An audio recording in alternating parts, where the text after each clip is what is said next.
En manchette aujourd'hui, Métallifère fait l'acquisition d'Industrie Bourgneuf. Purcell Technologies investit 14,5 millions de dollars à Montmagny.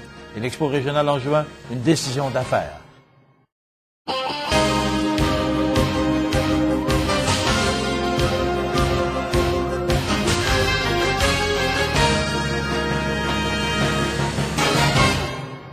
Mesdames, Messieurs, bonjour et bienvenue aux actualités Inform-Affaires de ce mardi 13 mai. Moins d'un an après un investissement de 1,5 million de dollars pour l'achat et l'aménagement d'un site de 220 000 pieds carrés dans Chaudière-Appalaches, l'entreprise Métallifère de Saint-Romuald a récemment annoncé qu'elle acquérait Industrie Bourgneuf, une entreprise située à Saint-Honoré-de-Beauce.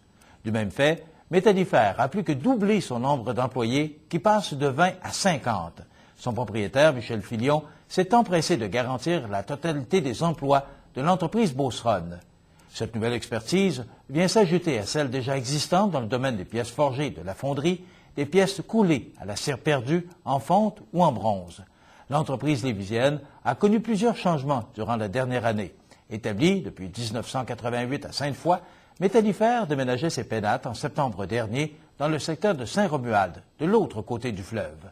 De plus, un bureau a été aménagé en Chine, dans la ville de Qingdao. Un représentant de Métallifère y est installé et s'occupe de l'aspect de la fabrication de pièces coulées principalement en Chine depuis 2000 et en Inde depuis février 2008.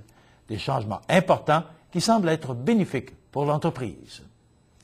1 an et 5 mois plus tard, Purcell Technologies a amassé tout près du double des investissements nécessaires à l'implantation de son usine à Montmagny.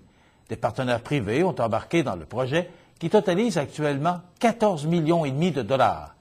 La compagnie Tremel Investment, une société d'investissement privé qui est la propriété d'Eugene Melnick, tout comme le fier Montmagny-Lillet, ont décidé de s'impliquer dans le projet.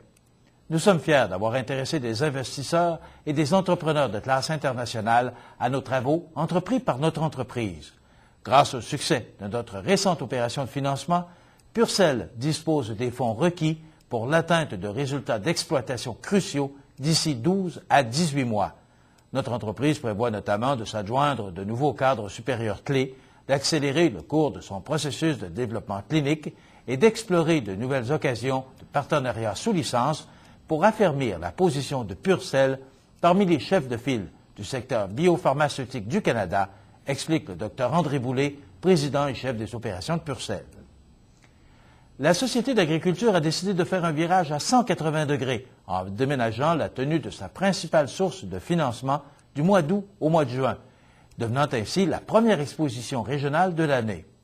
Cette décision a eu pour effet d'ouvrir les jugements d'animaux aux éleveurs des 4 coins du globe et par la même occasion, donner une autre dimension à cet événement en l'actualisant et en l'amenant à l'ère de la mondialisation. Cette décision d'affaires a été bénéfique car après 2 ans, la Société d'agriculture affiche une augmentation de ses revenus de 36 %, dont plus de 60 % proviennent des revenus reliés directement à la tenue de l'événement s'échelonnant sur 4 jours. Voilà ce qui termine nos actualités pour aujourd'hui, mardi 30 mai. Soyez des nôtres demain. Bonne fin de journée.